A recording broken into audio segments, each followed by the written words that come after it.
Wala na kasi talaga akong tiwala sa kanya, lalo na't iniwan niya na ako dati. At hindi malabong mangyari muli yun ngayon, lalo na't galit na galit din siya sa akin. Pagkatapos kong alamin ang pinanggagalingan ng galit niya sa akin, ay iiwan ko na siya. Pero hindi ibig sabihin na kapag iniwan ko siya, ay hindi na ako babalik. Siyempre babalikan ko pa siya, pero hindi pa sa ngayon. Gusto ko munang matuto at hanapin ang aking sarili. Baka sakaling pag-alis ko ay magawa ko ng pangalagaan at mahalin ang aking sarili nang hindi dumedepende sa kanya. Yup, natatakot kasi ako na baka kapag dumepende ulit ako sa kanya ay malulung na naman ako sa pagmamahal sa kanya. Siguro nahihirapan kayong intindihin ako. Pero ito lang kasi talaga ang kaya kong gawin para makatakas sa masalimuot kong nakaraan. At yun ay ang tumakas. Pero bago yun, babaliwin ko muna siya ng sobra para patas na kami. Tulad nga ng sinabi ko kanina, I'll make him fall in love with me para mabaliw siya sa akin at hanap-hanapin niya ako. Katok sa pinto. Come in, Dad said. Rinig ko pang pag-click ng pintuan. Hudyat ng pagpasok ng kumakatok sa pintuan. Hindi ko alam kung sino ang pumasok dahil nakatalikod ako sa gawing pintuan. Nasaan na kaya si Bernard? Hindi ba tumawag lang siya ng doktor? Pero bakit hanggang ngayon ay wala pa rin siya? Halos kalahating oras na rin ang nakakalipas buhat nang lumabas siya upang tawagin ng doktor na tumitingin sa akin. She's okay. Kailangan lang niya ng konting pahinga at pwede na rin siyang lumabas mamayang gabi. At tungkol naman po sa hindi niya kayo makilala except po sa asawa niya, ay wag po kayong kabahan. Dahil isa po ito sa nangyayari sa taong nagkaka-amnesia. Don't worry dahil anytime naman po maaalala rin niya kayo. Just wait na lang po. The doctor said. Thank you, Doc. Narinig ko pang anas ng aking mami bago ko narinig ang mga yabag nitong paalis. Ang weird ng sinabi niya. Saktong pag-alis ng doktor ay ang pagkatok namang muli sa pintuan ng kwartong ginagamit ko. At sa boses pa lang na naririnig ko alam ko na kung sino yon. My best friend, ang nakakaalam ng buong lihim at buong pagkatao ko. Ang nag-iisa kong kaibigan, ang babaeng alam na alam ang aking nakaraan. Madison Lee. Ang babaeng naglihim sa akin ng aking pagkatao. Siguraduhin niya lang na may maganda siyang sagot kapag kinausap ko siya. Shit, ang tagal namin magkasama sa isang bahay. Pero ni isang sekreto ng aking nakaraan ay wala siyang nasabi. Hindi man lang niya sinabi na nagka-amnesia pala ako. Ang bait niyang best friend. Panigurado ko na alam rin niya na ang asawa ko ngayon at si Renz na mahal ko at namatay ko noon ay iisa. Kaya pala nung time na aalis ako hindi na siya nagtanong pa. Shit, kung pwede ko lang siyang sabunutan ngayon ginawa ko na. Pero hindi pa pwede, lalo na't nagpapanggap pa ako. Tama nang sila mami munang makakaalam ng aking ginagawang pagkukunwari. Honey, malambing na tawag sa akin ni Bernard. Ibig sabihin magkasama silang pumasok ni Bessie dito sa loob ng kwarto? Napalingon ako na may pagtatanong sa muka. Yun na lang ang nagawa kong isagot ng yakapin ako nito upang iharap sa gawin niya. Bahagya pa akong nagulat nang wala man lamang kaabog-abog na hinalikan ako nito ng madiin sa aking labi. Saglit lang yun pero nangihina na agad ako. Your best friends are here, honey ko. Bulong pa nito sa akin bago ako inalalayang makaupo sa kama. Best friends? Yup, honey ko, best friends. Sabay ng pag-angat ko ng aking tingin ay ang pagsambit naman nila ng pangalan ko. Cupcake, Joshua, Bessie, Madison. Shit, hindi lang pala si Madison ang narito. Kasama rin pala niya si Joshua. Pero paano nilang nalaman na naririto ako? At bakit din sila magkasama? Shete, Bessie, ang dami mo nang ipapaliwanag sa akin. Napakadami. Sino kayo? Pagsisinungaling ko habang nakakunot pa ang aking noo. What? Malakas na sigaw ni Bessie habang nalalaki ang mga matang nakatitig sa akin. Hindi ko kayo kilala. Sabi ko pa, muntik ko pang maisigaw nang bigla na lamang itong bumagsak. Buti na lamang at naroon si Joshua upang saluhin ito. Shit, pahamak ka talaga, Bessie. Muntik na yon. Buti na lang at hindi ako napansin ni Bernard, kung hindi, booking agad ako. Did you said something, honey ko? Wika ni Bernard at humarap ito sa akin. Namumutlang umiling na lamang ako sa kanya. Peste, narinig niya. Bakit feeling ko na sarkastiko at may halong diin ang pagtatanong ni Bernard sa akin? At bakit kinikilabutan ako sa mga titig niya? Matinding katahimikan. Iyan ngayon ang bumabalot sa loob ng kwarto kung nasaan kami ngayon. Walang ni isa mang bumabasag sa katahimikan ng bawat isa sa amin. Feeling ko tuloy ang awkward ng aming sitwasyon. Lalo na't nakikita pa ng aking mga matang matatalim na titig ni Joshua kay Bernard. At ganun din naman ang huli dito. Si Bessie Madison naman ay pinaninindigan na yata ang pagkakahimatay dahil pabor ito sa kanya. Alam mo kasi kapag umaarte ito o hindi. At ang ginawa niyang pagkakahimatay kanina ay hindi totoo. Ginawa lang niya yun para magpapansin kay Joshua. Kita naman ang resulta at ang gaga na kayakap pa sa bewang ni Joshua. Nakahiga kasi ito sa lap nito. Nasarapan naman ata sa posisyon nila. Kaya hindi na napansin pa nitong kamay ni Bessie sa bewang niya. Mga the moves ni Bessie? Oo. Doon muna sa bahay namin titira ang anak ko. Basag ni Daddy sa katahimikan. No, Dad. She's not going anywhere. She'll stay with me. In our house. And that is final. Kung gusto nyo kayong pumunta sa bahay namin para dalawin ang asawa ko. Malamig at madiin na sabi nito kay Daddy. But, no buts, Dad. My decision is final. Sabay lingon nito sa akin at haplos sa aking buhok. Napayuko na lamang ako sa kanyang ginawa dahil sa mga matang nakatitig sa amin. Alright, you win now, Addison.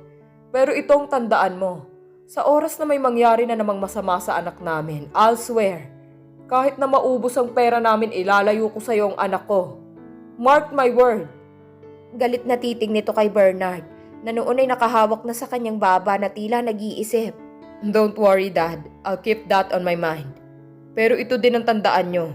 Dahil kahit ano man ang mangyari, hindi ko siya ibibigay sa inyo. Akin na siya. Akin. Namarkahan ko na bawat bahagi ng katawan niya, pati buong pagkatao niya. Kaya walang dahilan na agawin nyo siya sa akin. Kill me first, Dad. At baka magawa nyo pa siyang ilayo. Madidiin na bagsak nito sa mga sinasabi habang matiim lamang na nakatitig sa galit na mukha ng aking daddy. Hindi ko naman maiwasang mailang sa pinagsasabi nito. Lalo na yung part na namarkahan niya na ako. You're crazy, Addison. Nababaliw ka na. Anak namin yan, kaya wala kang karapatan na ipagdamot ang anak namin sa amin. Namumula na sa galit na bulyaw ng aking ama. Habang ang mami ko naman ay nakahawak sa braso at likod nito at pinapakalma ito. Hindi naman kasi makatayo si Joshua kasi nasa kandungan niya si Bessie. Kaya wala na siyang choice kundi ang panoorin na lamang ang pagtatalo ng aking mga mahal sa buhay. Yes, I'm crazy, Dad. Nababaliw na ako. Walang kakurap-kurap na muling sagot nito. Baliw na baliw sa anak nyo. Napatulala na lamang ako sa sinabi nito. Hindi ako makapaniwala. Tila ba huminto ang oras at paligid dahil sa narinig kong yon. Paulit-ulit din itong nagre-replay sa aking utak. I can't believe him. I can't. Ayoko nang paniwalaan lahat ng mga sinasabi niya. Dahil kahit sabihin pa niya ngayon na mahal niya pa ako, ay iiwan ko pa rin siya. That's my final decision. Hindi na mababali ang desisyon kong yon. Kahit mahirap, kahit masakit, titiisin ko para makalayo lamang sa kanya kahit saglit. Masyado na kasi akong naaawa sa sarili ko at ayokong mangyari na kapag baliw na ako sa kanya, saka iiwanan na naman niya akong muli. Ayoko ng ganun. Pero bago ako umalis ay gagawin ko muna lahat ng gusto ko. I want to be happy. Kahit saglit lang. At gusto ko rin ng anak. Yup, I want a baby. Yung galing sa sinapupunan ko. At gusto kong si Bernard lamang ang magiging ama nito. Si Renz Bernard Addison lang. Tanging siya lang. Let's go, hon. Pag-iiba ni Dad ng usapan. Bumaling na rin ito ng tingin kay Mommy. At inakay ito palapit sa akin gawi. Take care, anak. We will be back. Mahal ka namin ng Mommy mo. Nangingilid ang luhang napatitig na lamang ako sa kanila. Ultimo pagyakap nila sa akin ay hindi ko na nagantihan pa dahil sa tuwa na aking nararamdaman mula sa sinabi nila sa akin. Mahal ko rin po kayo, Mommy, Daddy. Nasambit ko na lamang sa aking isipan. Hindi ko naman kasi pwedeng ipagsigawan na mahal ko sila dahil may amnesia nga ako, diba? Take care of my daughter, Renz. I'm begging you. Naiiyak na wika ni Mommy bago kami tinalikuran nila Joshua. Sakto namang pag-alis nila, Ma'am, ay ang paggising naman ni Bessie. Kunwaring lumingalinga pa ito na tila may hinahanap. Sila tito. Inosenteng tanong nito kay Joshua na noon ay nakangiwi lamang sa kanya. Umalis na sila. Napipilitan na sagot naman ni Joshua nung hindi namin pinansin ang sinasabi ni Bessie. Bumaling naman bigla ang mga mata nito sa gawi ko at tila pinag-aaralan ng aking muka. Inaalam siguro kung totoong hindi ako makaalala. Buti na lamang at best actress ako.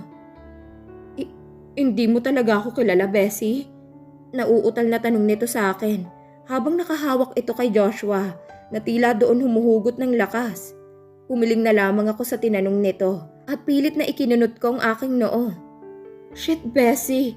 Bakit mo nakalimutan ng isang tulad kong Diyosa? I can't believe it! You're so unfair to me, Bessie! Matapos kitang samahan sa hirap, lungkot at saya tapos kakalimutan mo lang ako? How dare you, Bessie? I hate you na! Maarteng paghihinagpis nito with matching palo-palo pa sa dibdib ni Joshua. I'm not a punching bag for Pete's sake, Madison. Narinig kong sigaw ni Joshua dito. Gigil na gigil din itong hinawakan ng dalawang kamay ni Bessie upang hindi na ito makapalo pa sa kanya. Ang sakit kasi. I'm sorry. Singit ko sa ginagawa nilang hatakan na ikinapaghiwalay naman nila kaagad. Bahagya pa nga akong yumuko sa sinabi ko upang mas kapani-paniwala ang aking pag-arte at pagsisinungaling. It's okay, Bessie. Mainam ngang hindi ka na makaalala eh. Baka kasi jombagin mo pa ako kapag malaman mo ng mga katotohanan. Shit. I mean, uuwi na pala kami ni Josh. Sige, Bessie. Babalik na lang ako sa pagputi ng uwak ha. Tarantang bawi nito sa sinasabi. Hinila na rin nito ang dulo ng shirt na suot ni Joshua na ikinamura ng huli. Sige, Bessie, aalis na kami ni Baby Josh ha. Saka ka na lang daw niya kakausapin kapag nasa tamang katinuan na daw siya. Alam mo na, Jahe. At ikaw naman, Renz, nagago, walang ya, etc. Hindi pa tayo tapos. Dahil kapag nagkita ulit tayo, sasampalin ko na yung makapal mong face na yan. Intindi? Paakin-akin kapag nalalaman dyan. If I know, you know. Mahabang salaysay nito bago inirapan si Bernard at hinila na palabas si Joshua na ngayon ay muling nakatingin ng matalim kay Bernard. You okay, honey? Baling nito sa akin. Nagulat pa ako nang haplusin nito ang aking pisngi gamit ang dalawa niyang daliri sa kanan niyang kamay. I feel tense all over my body. Bigla rin akong kinilabutan sa ginagawa nito sa aking muka. Wala tuloy sa sarili na napatingin ako sa mga mata nitong walang emosyon. Hindi katulad kanina na medyo malambing siya. What is problem? May kakaiba din sa mga mata nito ngayon na ang hirap i-explain. Akin ka lang, honey. Akin. At kapag sinabi kong akin, ibig sabihin wala ka ng kawala. Kahit ano pa man ang mangyari, sa akin pa rin ang bagsak mo. You can run, wife, but you can't hide. Dahil mahirap kalaban ng isang Addison. Sobrang hirap. At kahit saan ka pang sulok ng mundo naroroon, hahanap-hanapin pa rin kita. Dahil akin ka. Akin. Halata sa boses nitong pagbabanta. Naroon din ang diin nakikilabutan kang talaga. Nagulat na lamang ako nang bigla na lamang niyang hinilang mukha ko, palapit sa kanya. Kaya amoy na amoy kong mabango nitong hininga na tumatama sa aking mukha. Try me, honey. Try me.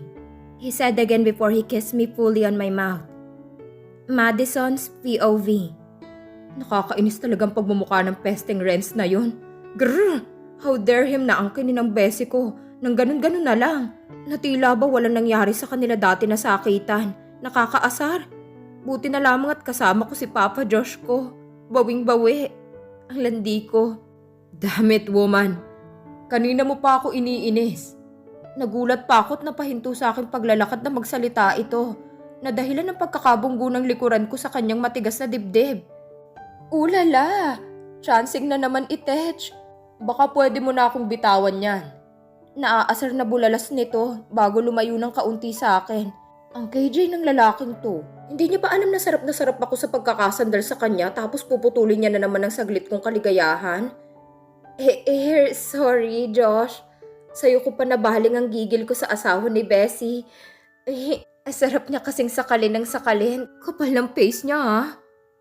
I'm not my best friend for Pete's sake. Napalaki na lamang ang mga mata ko sa sinabi nito. Did he said best friend? Shit, best friend niya si Renz?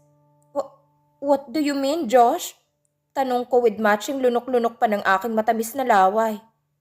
Yes, her husband is my best friend. Are you shocked now? Matalim ang mga matang sagot nito sa akin na halos ikalaglag naman ng aking panga sa lupa. Kaya ba, ganun na lang ang titigan nyo kanina? Na parang magkakainan kayo? Ay, wrong words. What the hell? Masamang titig nito sa akin. I mean, kaya ba tahimik ka kanina? Me and my big bad mouth. Yes, kaya halika na. Ano daw? Pwedeng mamaya na lang. I'm not ready pa kasi ngayon eh. With matching kagat ko pa sa akin pang iba pang labi. Hindi ko alam na gusto niya rin pala akong halikan. I'm blushing. Damn woman. Such a pain of the ass. Napakunot na sabi nito. And for the second time nakasama niya ako, muli na naman niya akong binuhat na tila isang sako ng bigas. Wah! Ibaba mo ako! I said but I'm smiling. Lakas ng tama ko, no? I'm in love kasi. That's why shut up na lang ako. Kung ayaw mong tutuhanin kong pantasya mo, halika na. At muli sa ikalawang pagkakataon ay sumigaw ako. I want him to kiss me. That's why. Ayos ba? Pagkatapos saka na lamang ako mag-e-explain again. Sa kanya. Renz? I said panicking. Narito na kami ngayon sa kanyang kondo. Matapos kasing umalis nila Bessie, inayos na rin itong bill namin. Kung bill nga bang matatawag ang ginawa niya. Basta niya na lang kasing sinabing lalabas na kami ng ospital. May ipinakita lang siya sa nurse na naroon at okay na ang bill namin. Nakita ko pa nga na nataranta ang nurse sa ipinakita ni Bernard eh. Putlang-putla ang mukha nito habang humihingi ng paumanhin sa asawa ko. Napa-smirk na nga lamang ito nang makita na parang naiiyak na ang nurse bago ako muling kinarga na parang bagong kasal. Sa isiping yon, hindi ko mapigilan ng mamula dahil sa sobrang embarrassment na aking nararamdaman. Nakakuha na kasi kami ng sobrang atensyon mula sa mga tao na binaliwala lamang nito, habang ako naman ay gigil na nakakapit lamang sa leeg nito. Kahit kasi nakikiusap na ako na ibaba na ako nito, ay hindi man lang ako nito pinakinggan. Nasayang lamang ang aking laway kakasalita, pero ang walang hiya poker face pa rin, habang patuloy na naglalakad palabas ng ospital. Nakahinga lamang ako sa tensyon na aking nararamdaman nang makita ko na nasa harapan ng sasakyan niya. Pagbukas ng guard ng pintuan ng kanyang sasakyan ay ibinaba na nito ako sa upuan sa likuran. Siguro may magdadrive sa amin, nasa isip ko, bago ko naramdaman na may basang bagay na pumatong sa aking labi. Nanlaki na lamang ang aking mga mata nang makita ko na ang labi niya yung bagay na yon. Matagal ang halik na iginawad niya, mapang-angkin, nakakadala, nakakapag-init ng pakiramdam, nakakakilabot, at higit sa lahat ay parang may pinupukaw ito sa aking sistema at kaibuturan na hindi ko mapangalanan kung ano. Shit, I feel so hot. Namumulang nag-iwas na lamang ako ng tingin dito nang matapos ng aming paghahalikan. Bahagya pa nga itong nag-smirk sa aking pag-iwas na ginawa. Ang awkward kasi. At ang hudyo. Pinisil pa ng bahagya ang aking ilong. Natila siyang-siya sa aking pamumula. At ang hindi ko pa makalimutan nun ay nang makita kong napagkarami-raming reporters at tao na nanonood sa aming dalawa. Kaya sa sobrang hiya na aking nararamdaman ay hinila ko na itong papasok ng sasakyan. Why honey? Nabalik ako sa aking katinuan nang marinig ko ang tanong na yun ng aking asawa. Saka ko lamang naalala na nakapatong pa nga pala ito sa akin habang hinahalikan at nilalaro ang aking leeg na paniguradong puro kiss mark na ngayon. Hindi ko mapigilang mapaungol nang kagating pa nito yun ng bahagya na naghatid ng kuryente at nagliliyab na init sa aking buong katawan. Ramdam ko din ang pag-alo ng aking puson sa ginawa nito. I feel so hot all over my body. Lalo na nang itis pa nito ang aking tenga. Ang pinakasensitibong parte ng aking katawan. Renz, what are you doing? Hinihingal na sambit ko. Fleshering you, honey. He said again. Kahit may damit pa akong suot, ramdam ko pa rin ang init ng mga kamay nito na humahaplos roon. Hindi pa ito nakontento. At ipinasok pa nito sa aking pang-itaas na damit ang kanyang kamay at hinawi ng bahagya ang aking suot-suot sa loob. Kaya naman malaya niya na itong nahaplos. Wala na lamang akong nagawa kung hindi ang iyakap na lamang ang aking dalawang kamay sa kanyang leeg upang mas mapatagal pa ang aming halikan. Hindi na ako nagpakipot pa dahil ito naman ang gusto kong mangyari. Ang paulit-ulit na may mangyari sa amin para mabuntis na ako. I want to be pregnant as soon as possible. At magagawa ko lamang yung kung paulit-ulit niya ako nga angkinin. Hindi na ako nagpakieme pa ng hubadin na nito ang aking buong saplot sa aking buong katawan. Sa halip ay tinulungan ko pa nga ito. 1 month had passed At sa isang buwan na nagdaan, walang araw at oras na hindi ako pinasaya ni Renz. Ramdam na ramdam ko ang pagmamahal nito sa akin. Hindi ko alam kung totoo ba ito o parte lamang ng kanyang paghihigante. Pero wala na akong pakialam pa roon. Dahil gusto ko munang makalimot sa aming nakaraan. Kahit saglit lamang. At ngayon nga ay nasa trabaho siya, kaya mag-isa lamang ako ngayon sa kanyang kondo. Hindi ko nga alam kung anong oras siya umalis. Dahil sa ang bigat-bigat ng aking pakiramdam, tinatamad akong bumangon. Gusto ko na nga sanang kumain pero parang tinatamad naman akong sumubo. Kapag iniisip ko kasi nangunguya na ako ng pagkain, feeling ko hindi ko ito malulunok. Madalas ko na rin napapansin na parang lagi akong walang gana. Pero pagdating naman sa pagla-lovemaking namin ni Bernard, parang ayaw ko nang huminto. Gusto ko palagi akong nasa ibabaw niya kapag ginagawa namin yon. Natutuwa pa nga ako pag paulit-ulit namin yung ginagawa na parang hindi ako napapagod. I want him every day and every night. Minsan nga ako pang gumagapang sa asawa ko. Ako pang gumagawa ng hakbang para may mangyari sa amin ulit. Hindi ko tuloy mapigilan ng mamiss iyon. Shit, I want him again. Wala na atang kapaguran ng katawan ko pagdating sa pagniniig. At dahil sa init na nananalaytay sa aking katawan, ay agad-agad kong kinuha ang aking cellphone na nasa aking ulunan. At kaagad itong tinawagan. Wala pa atang 2 ring ay sinagot na nito iyon kaagad. I want you again. Malambing na sambit ko rito, pagkahilaw pa lamang nito sa kabilang linya.